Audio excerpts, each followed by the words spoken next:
So 3, 2, 1, and we are live. Right. So hello, everyone. Thank you so much for coming out to this weekend's UI UX Designathon. My name is Jeff Suter. I'm the president of McMaster Design League, and we have a really exciting weekend planned for you guys, and I can't wait to show you what we have in store. So one of the first things that I kind of want to talk about is really what the Designathon is, and a few of our team members and a few names that you should really be looking out for when being a part of this event.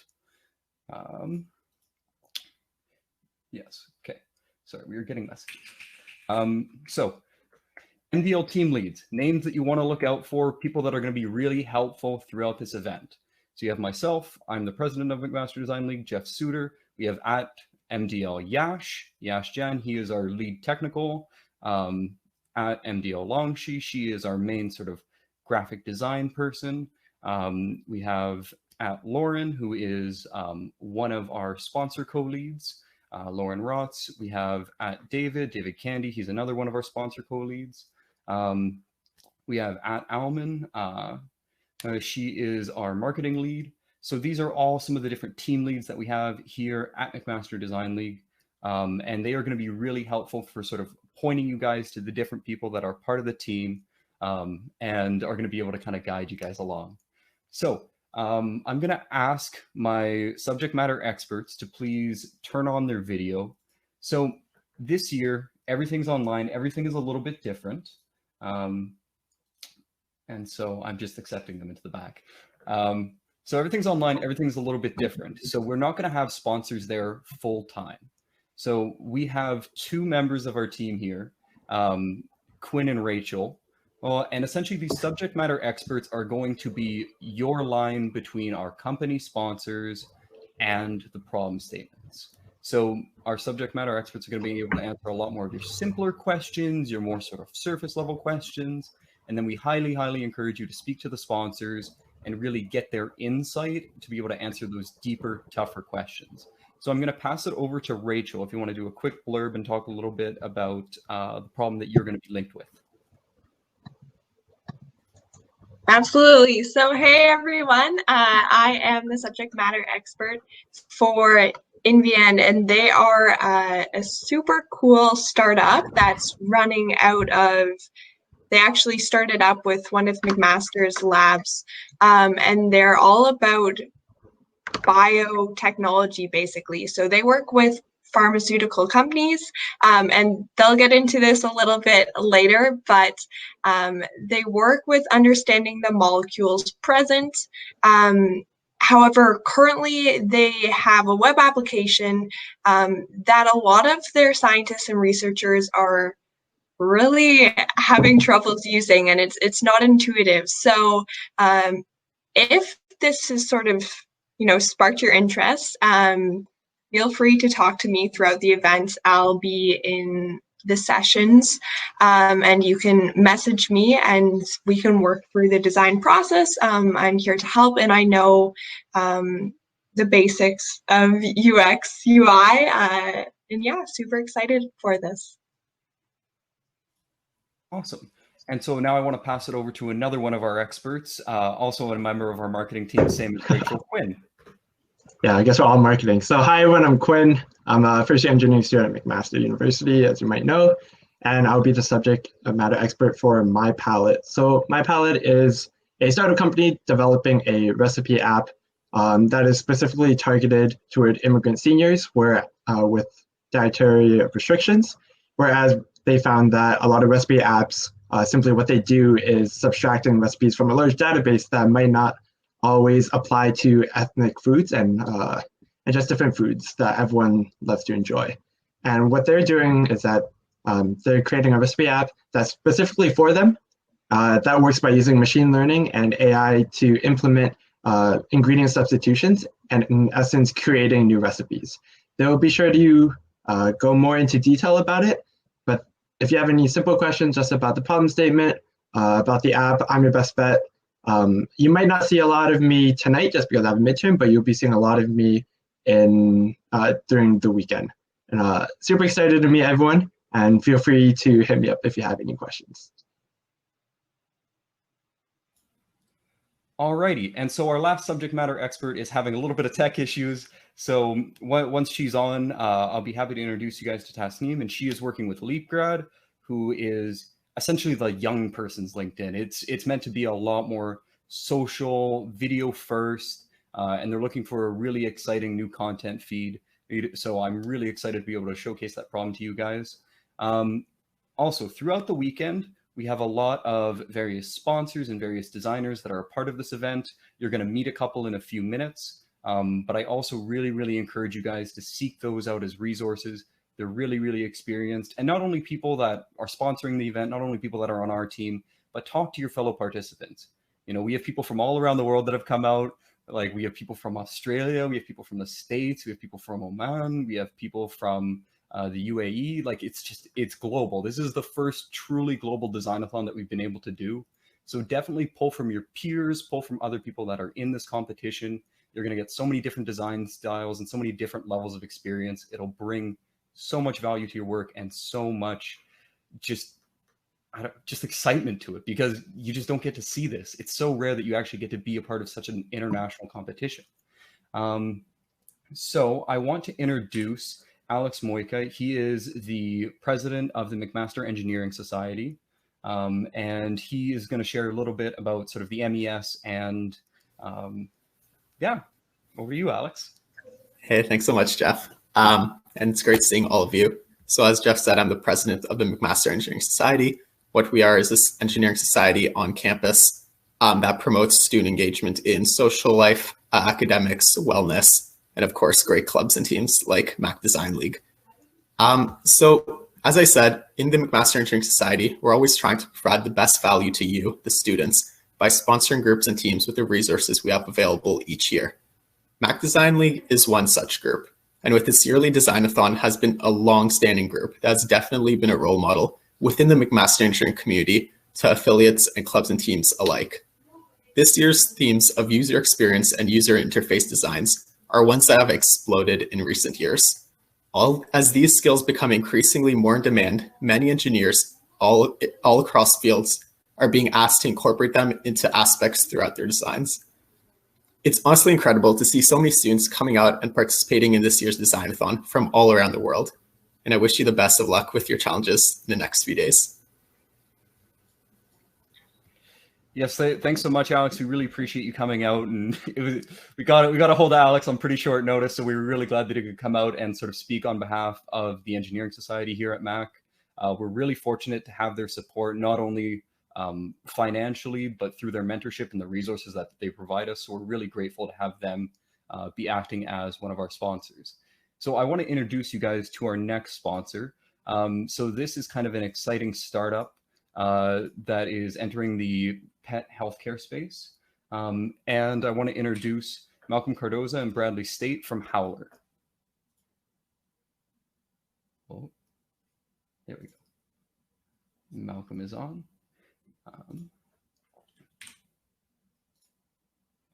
Oh, we lost him. Somewhere in between. Try again, Malcolm. We love online events. Imagine if this happened in real life. You're walking up to the stage and your person just like kind of froze. We're back. We're going live. We're still going live. Okay, we are back live. So Malcolm, do you want to try again? Yeah, currently Malcolm is doing his commute, so he's kind of in some patchy internet regions at the moment. So I'm gonna give him like 10 more seconds, and if he has trouble getting online, we'll just move to our next section, and then once he's able to, we'll come back to him. Actually, speaking of someone who's in, Tasneem, do you want to turn on your video and we can quickly introduce you? This is actually perfect. Oh, we lost her. Man, I don't know what is up with Hopin today. Can we try that again? Oh, there we go. There we go. She's in. Hello, can you hear me? Yes, you sound good. Yes, you sound good. Okay, perfect. So, hello everyone. My name is Tasneem, and I'm in my first year of computer science. It's so amazing to see how the entire event is like turning up to be people from all over the world are like participating, joining in. It's something so inspirational. So I'm myself living in Dubai, United Arab Emirates right now, but I'm communicating so well with McMaster Design League. So a little bit about Leapgrad. So I'm the subject matter expert for Leapgrad. And then as part of Leapgrad, we're looking for an innovative design approach for content feed to showcase personal projects, creative voices, and that educates people. So basically, it's like coming up with something new. So we're looking for some new kind of product that I think, like we all have a clear idea of LinkedIn, but we want to come up with something new, fresh feed, where we prefer videos first and then something else. So we want to foster a community, like a community kind of environment. So currently, like there's like a social media feed with text, photo, video. So we're looking for something innovative and a new kind of approach. See, all the best to all the participants. We hope you come up with some new ideas. Thank you so much. Thank you so much, Tatneem. Yes, Malcolm, if you want to apply again.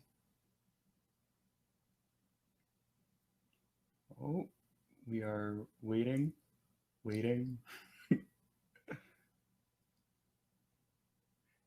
Yes. So do you want to request again, Malcolm?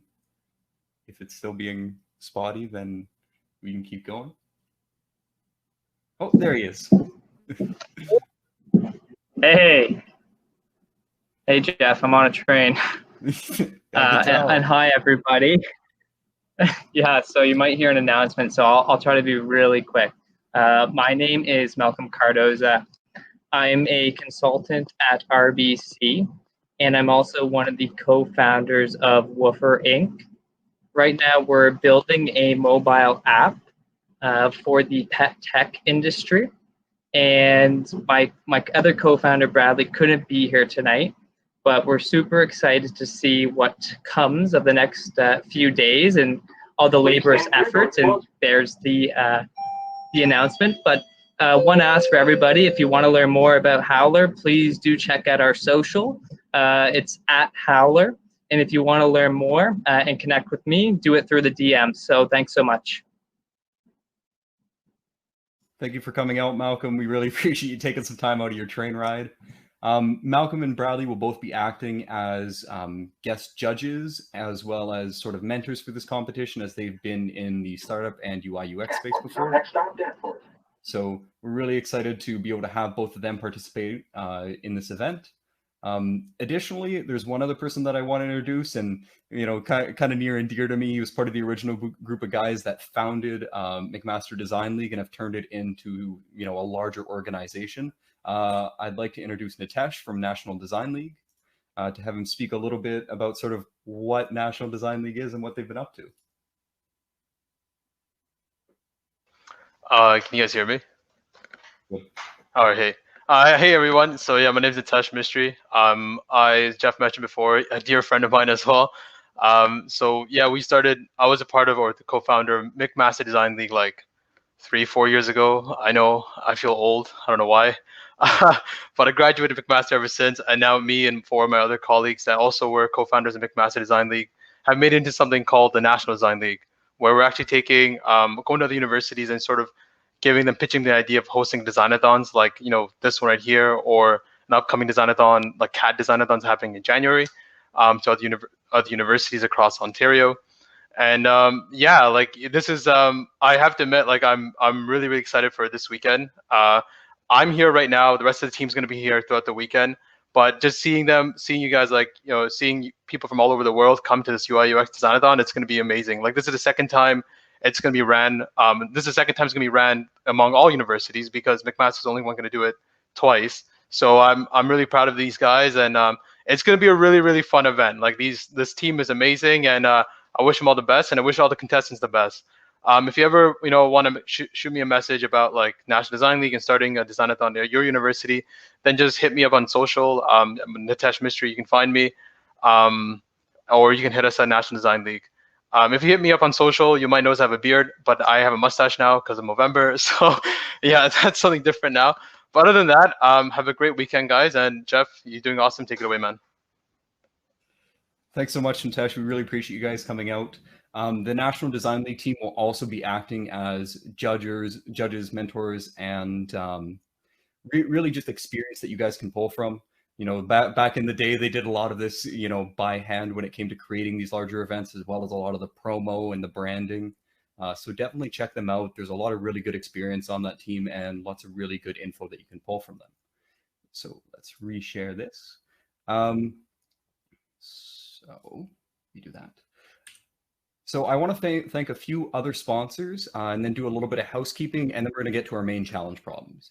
So this event, while virtual, really only runs because of the generosity of our various sponsors. So you've already met a few of them live and in person, but I want to give a shout out to a few others that could not be here. Firstly, we have McMaster Engineering. You know, it's because of their backing, because of their support, that we've been able to sort of grow McMaster Design League and be able to run 2 events during the year on top of all the workshops and everything else that we do. So we're very fortunate for that. We also benefit from being a McMaster Students Union Club, you know, and just the support that they offer. And when we're normally in person, we get to use a lot of their spaces and a lot of the promo that they offer us. So we're very fortunate for that. And also, this entire event is being run on Hopin, which is sponsored by the Engineering Co-op and Career Services at McMaster.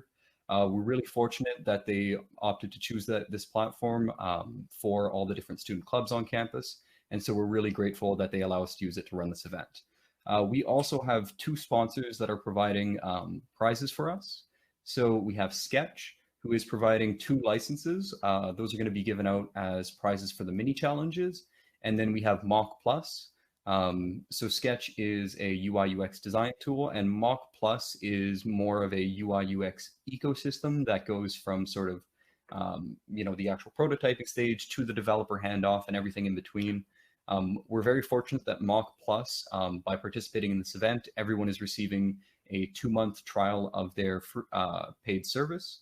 And then winners will also receive a 1-year membership to their paid service. So we're really fortunate that these 2 organizations have chosen to support us as we kind of grow this event. And then finally, just a little bit of housekeeping. I'm going to be sharing a few different documents with you guys.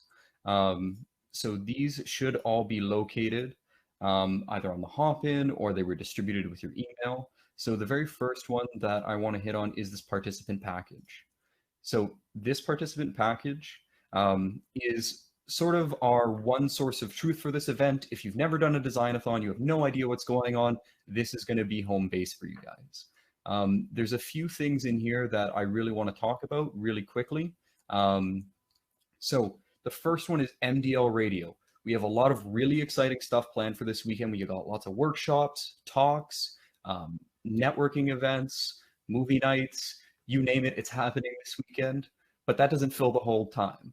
So during these downtimes where there's no major event going on the stage, we're going to have various members of the MDL team and our sponsors and sort of a lot of the people that were involved in the planning of this event come on, share some music, talk about, you know, their experiences in UI UX design in the startup space, and really just sort of share that with you guys as a way to kind of keep engaging. And we really, really encourage you guys, you know, turn on your audio, turn on your video, have a 2-way conversation with us. You know, one of the things that we found with online events is it feels kind of isolating, it feels kind of separating. And so we're really hoping that this, you know, event on the main stage at all times is really a great chance for people to socialize, to meet each other, and to just kind of engage with other people. We have the swag survey, which I'm going to talk about in a little bit. We have the steps to success. So this is very, very basic, what you need to do to submit here. One thing that I want to hit on is final submissions. So for final submissions, there is 2 components. There is a component you submit, and then there is a live judge component on the Sunday from 1:30 to 4:30. For the sections you are submitting, we are looking for a presentation, so like a slideshow, any related docs to user experience or UI planning that you have done. So if you did a user journey map, you did anything like that, include those docs. You know, we really like to see that planning before doing your prototype. We are also asking for a video of your prototype clicking around. It's up to you if you want to narrate it or closed caption it. But this video is sort of our way to quickly look through your prototype. And finally, your raw files for Figma, XD, Sketch, whatever program you choose to use, just so that we can kind of look through that and see how it's built and how well it's built. So those are what we are looking for in that final submission. And then when it comes to the actual like presentation, we are running a workshop tomorrow called Intro to the Pitch. It's a really great workshop. We're going to be talking about the rubrics, so how you're going to be marked, as well as tips, tricks for kind of giving a good live presentation. I'm shaking my camera. So we have our various problems. I'm not going to showcase these just because we have our sponsors who are willing to do that. But I quickly want to talk about our mini challenges. So we have 2 of them. Both of them are due Sunday at noon, same as all other submissions. So the first one is a fake album cover. So pick a band you like, a group you like, something you enjoy, and create a fake album cover for it. A really good resource for this is r/fake album covers. You know, lots of people enjoy doing this, so definitely check it out. We had some really great submissions for this challenge last year. I'm really excited to see what you guys produce for this year. And we also have the sticker design challenge. So 2020 definitely has been a little bit different for everybody. And we're asking people to create a sticker that represents 2020 to you. So maybe it was reading a stack of books. Maybe it was dinners with your family. You know, whatever represents 2020 to you, that's what we want to see in a sticker. And the prizes for those 2 challenges are going to be the sketch licenses. We also have the scheduling. So I'm going to briefly go over what these different tags mean. So stage, this is where we are right now. This is the main stage. This is where Mdl Radio is going to be happening. Workshops, judging, closing, any big event is going to be happening on the stage. We also have the networking tab. So for those of you that came a little bit early and were able to kind of socialize and meet some other people, you know, I really hope you guys enjoyed that experience. We also have a few other activities that are going to be sort of happening on that tab. And so definitely go check that out. Both of those are located on Hopin. The third and final one that is located on Hopin is Expo. So this is essentially how we are going to be doing the judging and also creating workspaces for you guys. So the idea is you have your own individual booth. You can quickly change between them. And really it is our substitute for a table while judging. In terms of other events that I really want to make sure that people know about, once again, 12 noon, everything is EST in this. EST noon, all submissions are going to be due. We are also really fortunate to be hosting a social mixer 6 to 8 tomorrow, as well as design reviews from 4 to 6. Definitely go check both of those out. And they're going to be really great time to not only get your designs reviewed and checked, but also time to meet new people, as well as, you know, that kind of social mixer. We've already had people asking about an Among Us game, so we'll kind of see what that turns into in the very end. And then quickly, I also just want to hit on the swag package. So this year, again, different, not in person, which gives us some interesting opportunities. So to receive swag for this event, you have to fill out the swag package, number 1, and number 2, you have to present at the final judging period. So for you to qualify to receive swag, you have to do those 2 things. We are going to do our best to try to ship swag to everybody. So this is the first time that we've done something like this, but it also lets us do some unique things. So what you're seeing here is different sticker designs. Vote for your favorite 3 designs. We're not going to promise that those will be the 3 that you get, but the 3 most popular are the ones that we're going to be shipping out to people. We also are looking into shipping a big swag item. So it could be a toque, t-shirt, long sleeve, stationery pack. You know, any of those options are what we're going to be looking to ship out to you guys. A lot of that shipping and planning is going to be done post-event. So it won't be for a little while, but just know that that is in the works and that is planned for you guys. And we're really fortunate to be able to do that this year. Final points. I think we are good. So I'm actually going to go to opening ceremonies just to pass it off. Yes, sponsors, mentors, submission swag. Oh, final thing, 2 platforms, Hopin, Slack. Hopin is where we're going to be doing most of sort of the social talking. I think Slack is a really good spot for messages. It's a lot cleaner, a lot more usable when there's a lot of messages coming in. So if you want to reach out to sponsors, you want to reach out to myself, anyone on the MDL team, Slack is going to be the place to do that. Hop in, definitely jump into the booth, talk to us live. You know, that's what we're really here for and what we're really looking forward to. One final note about Hopin. Hopin is very extensive in its collection of data and video and messages. So just know that anytime you are on Hopin, think of yourself as being recorded. This is not something, this is just part of the platform. I'm just making that abundantly clear that while you are on Hopin, you know, the messages you send, the video you do, all that is technically recorded. And so I'm making that abundantly clear. Now, are we going to use that for anything? No, but again, making it absolutely clear to you guys. So I want to pass it over to My Palette. They are the first of our 3 sponsor questions, and I will pass it over to their team.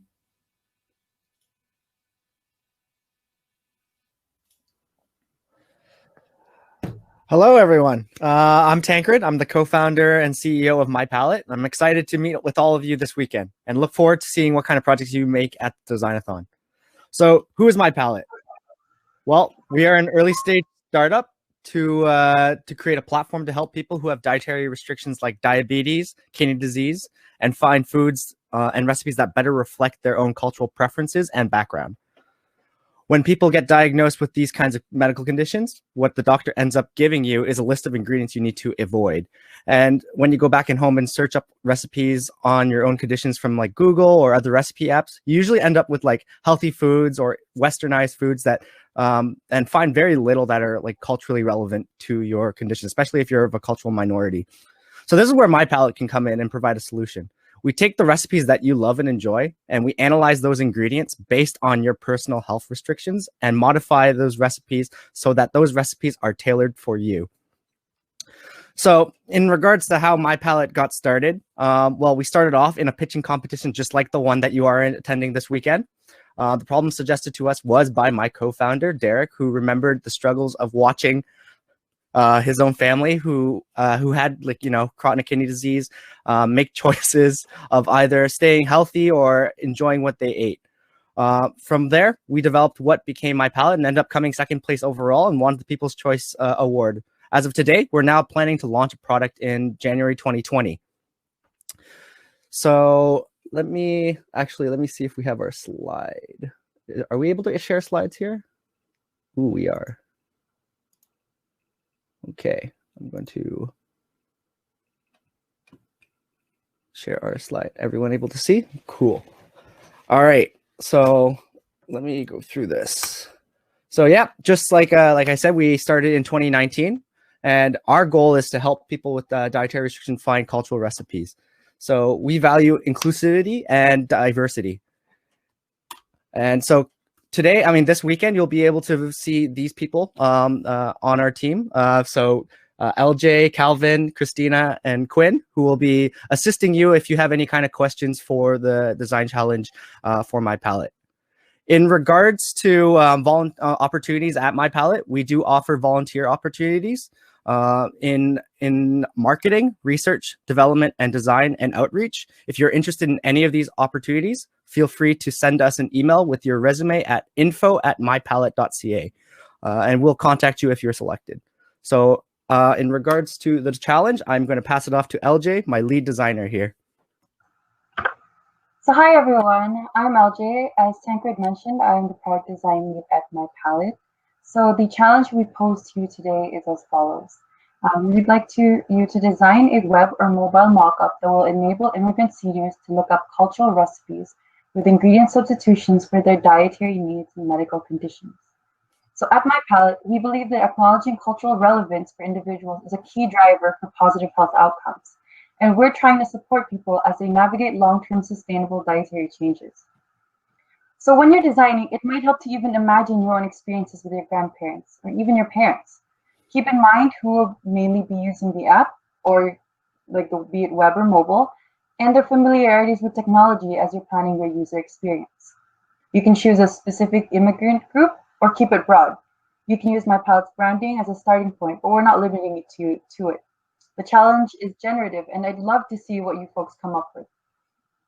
Now, for the rest of the nitty-gritty stuff, the key features we want to see in your solution are, if you could just go to the next slide. Yep, so we'd like to see multi-language support. So how do users switch languages when they interact with your proposed solution? And do your layouts break if the text length changes? The second feature is accessibility for seniors and immigrant families. How do you account for accessibility considerations particular to this group? And the third feature is a method to present recipes and food options. So next slide, please. In terms of submission, which I think you'll see with the other challenges as well, we'd love to see user research, personas, user flows, wireframes, low and high fidelity prototypes, even better if it's clickable. And personally, I'd also be interested in how you incorporate storytelling, communicating your design. What did you learn from your process this weekend? So next slide, please. Anyways, I will wrap up my spiel with these tips. Make sure to always remember the target audience and think about their habits and limitations. When you consider the different user types, such as seniors and or their caregivers, what are their goals? How do they differ? What constraints do each of them bring to your solution? And how does this impact the way you design your product? Next slide, please. That being said, good luck. Feel free to reach out to me on Slack at MyPalletLJ with questions, but also Christina and Calvin will be excellent supports this weekend. Feel free to check out our links and happy designing. Yep. Look forward to seeing you all. Thank you so much. Thank you both for coming out to this event and being a part of it.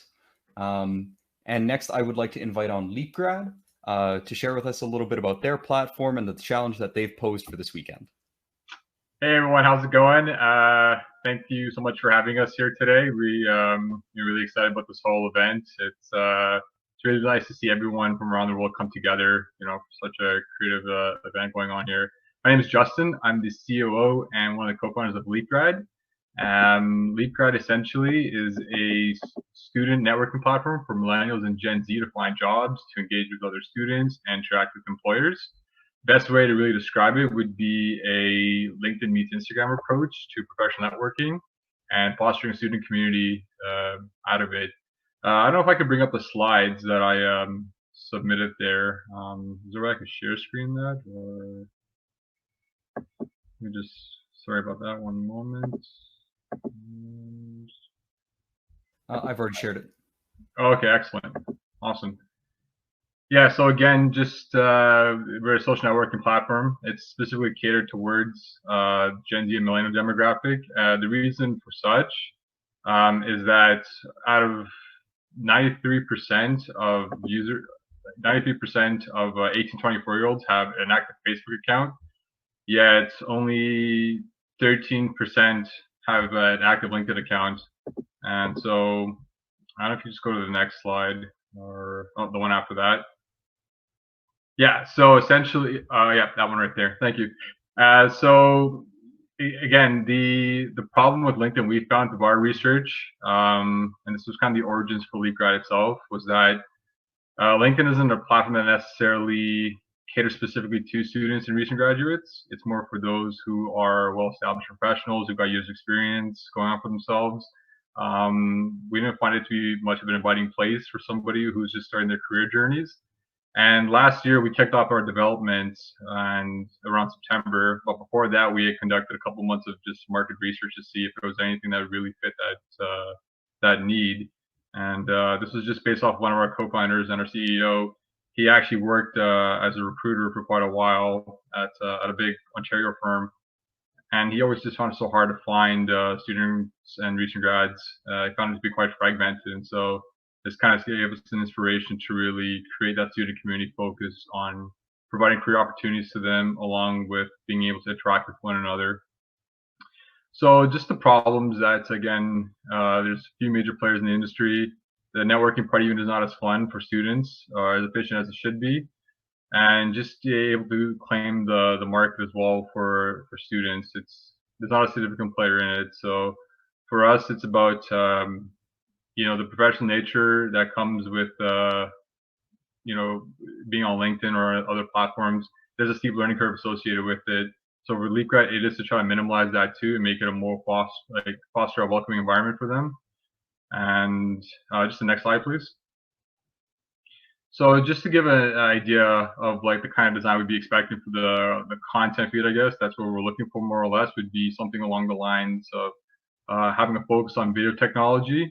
And this is kind of the inspiration from TikTok and Instagram, where video and wild content is really essentially what Gen Z and younger generations are looking for to interact with and engage with. So, using a unique approach to job finding and talent seeking through the power of video technology of stories and, job descriptions and profiles on the content feed. The next slide, please. And then just another feature as well that we have on the platform too, as it currently stands, is the ability to create and join groups with similar programs and courses of interest that you may find on there. Along with this down the road, we are working on implementing a Leapgrad learning that allows students to find not just one another for networking purposes, but also for coaches, mentors, and even courses and tests that they can take on the platform itself that employers on their end can see. So for the market size we're targeting, again, at the moment, there are over 10 million Gen Z millennials in Canada, and 2 million of them are currently in university, while 40% of them are looking to work alongside being in school just to get more experience on hand, while 76% of postgrads are looking to work 30 plus hours a week. And again, less than 50% are only using LinkedIn. So it's just not a need being fulfilled at the moment. And that's pretty much it. Any questions you have, please feel free to reach out to me or even Tasmin as well. And we're looking forward to seeing what you come up with, and happy designing. Thank you so much for coming out this weekend, Justin. We really appreciate you taking the time and sponsoring this question for us. And so I'd like to invite on our final sponsor question. I'd like to invite on, oh, wait, there he is Keshav from Inviand. Oh, there we go.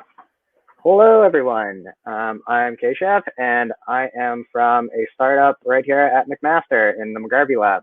We're currently running out of MDCL, but most of us are home because of COVID. Someone could pull up. So do you pull up my slideshow, Jeff, or should I try to share?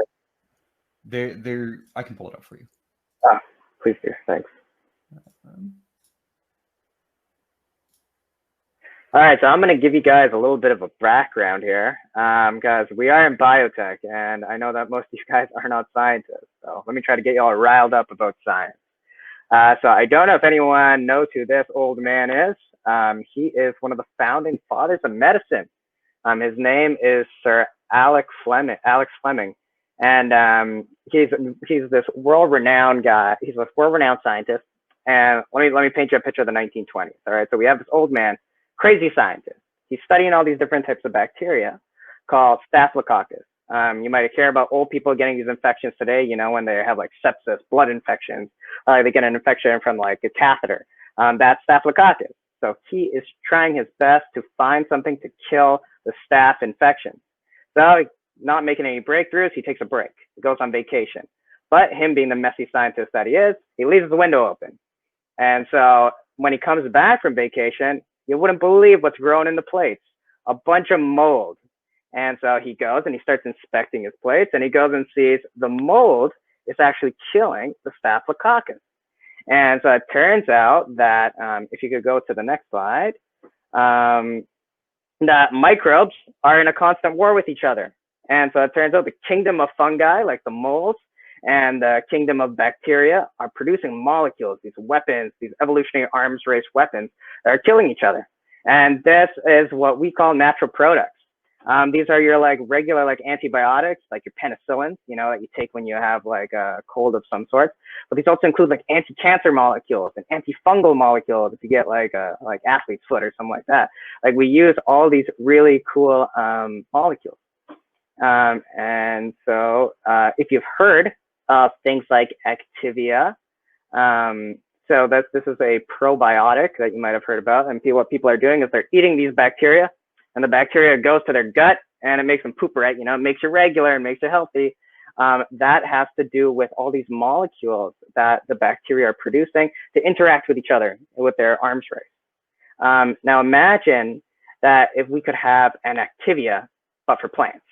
In the same way that, we get cancer and we get colds and fungal infections, there's a plants are doing the same thing. That's why we have pesticides, we want to kill the insects, we want to kill the fungi. So what if we could give them a bacteria that would help make them like super resistant to their pathogens. And so that's exactly what we do at Enviand. So what we're thinking about is like, yeah, what if we give these biopesticides to the crops and whatnot and make them, we no longer have to give them these like super cancerous causing like pesticides. So at Enviand, what we do is we look for the hidden things in nature. The hidden things being like these really novel molecules. So we can build off the discoveries of the past, like Sir Alexander Fleming and his discovery of penicillin. We can build off that. We can find new antibiotics. We can find all sorts of cool new bioactive compounds that are relevant to agriculture as well as other diseases. And the way we do this is by using different analytical techniques. We have many different pipelines that we've developed. But today we're only going to be focusing on two streams of information, your genomes and your metabolomes. And I'm going to explain very briefly what these are and give you a new appreciation for it. So think about this. We have a bacterium, all right? And the bacterium we can think of in two different ways. We have, you know, his DNA. You know, this is the blueprint of your life. This is what makes you, you. It's your DNA. And so that we call your genome. And then we have the bacteria and all these physical things that he's actually producing, not just the plants or the blueprints, but the physical molecules that he's making in the moment. And that molecule, the molecules that he's secreting, when we read it, we call it the metabolome. So we can analyze the genome. If you go next slide, we can analyze the genome and we can find parts of the genome that actually correspond to the molecule. So we can go and say like, oh, from like section 1 to section 2 is this gene cluster, and this gene cluster makes this molecule, and this is how much that molecule weighs. So then when we go and find all the potential molecules that are encoded in his DNA, we can see what he's actually making. So we'll go and take the bug, you know, we grow him up for so long, and then he secretes all of his molecules, and then we go and run it through this thing called a mass spectrometer. And it just goes and shows us all the different things that are in there. And that gives us our mass spectra. And we can tell all the different weights that are in there. And we can just match these weights to the molecules. So now we have the plans of what molecules could be in there. And then we have the physical molecules that are in there. And these are your genomically encoded molecules and your metabolomic, like found molecules. And so what scientists like to do is they like to look at both of them. And they want to go and say like, all right, if you're telling me this molecule is in there, I want to make sure that the blueprints are in there as well as it's physically in there. So we designed apps to help make this analysis visible. And so we called this one app that tries to show both genomic and metabolomic information, Voyager. And for the most part, there's a lot of information. We realized that building scientific software, when you give it to a scientist or you give it to a programmer, there's a lot that we want to include. We don't know minimalism. We don't know good design strategies. We don't know how to make it intuitive. And I would love, love, love if you guys, with your creative minds and your much better sense of taste, to make our app look good, you know, strip away some of these bells and whistles that we want to keep including, and just really get to that ethos, you know, just make sure that we hone in on showing the molecules from the genomic side and the metabolomic side, and potentially the gene clusters with those bubbles, potentially that mass spectra, including that in there, and just come up with a really pretty way of visualizing it where people aren't feeling overwhelmed by the information. Everything we've designed is there. It's not the prettiest, and I would love, love, love to go and see what you guys come up with. So beyond this isn't just a theoretical problem for us. This is something that we are working with on a regular basis. We're giving it to our consumers, and we are willing to hire 3 co-ops who come up with good solutions to this problem. We would love to continue to work with you on these designs, and we're looking really for front-end developers who have that good eye for design, because obviously we do not. We're looking for 4-month positions and 8-month positions from like the winter and spring sessions, potentially into the fall. And we also have contract work as well. We do want someone who knows how to do the wireframing, as well as if you're very familiar with React and D3.js, so that way I know that your designs are very real, and you know what sort of cool data visualizations to include. If there's something that you can think of that I didn't think of, that'd be great. Yeah, I'm really looking forward to seeing what's up and what you guys come up with, and when we might be able to pull some more team members for judging. All right. Thank you so much, guys. I'm very, very excited. Thank you for coming out this weekend. You know, we're really excited to be able to have Invian as part of the event. I think that I just want to hit on a few more things, and then we're going to sign off, and you guys can go and start designing. So right now, after this, in the networking tab, again, more chances to form your teams, to meet people. If you already have your teams, please message at MDL Lauren. Send her your team name and who is on your team. That way we can verify that and start putting that together. Additionally, if you have your team and you have messaged Lauren and you are good to go, you know, start brainstorming, start thinking. In the Expo booths, that's where you can find our 3 sponsors. They're going to be sticking around for about an hour. This is a really good chance to ask them directly their thoughts. If there was anything that was unclear, talk to them about that. The problem briefs should be put out there, so go read through those. They spell it out really, really clearly. Go talk to the mentors, talk to the sponsors, find out as much as you guys can. Pick the problem that everyone wants to do, and honestly, just get designing. You know, we are so excited to be able to host this weekend, and we are really happy that you all came out from all around the world to be a part of it. So thank you so much for coming out, and I hope to see you guys all during the weekend.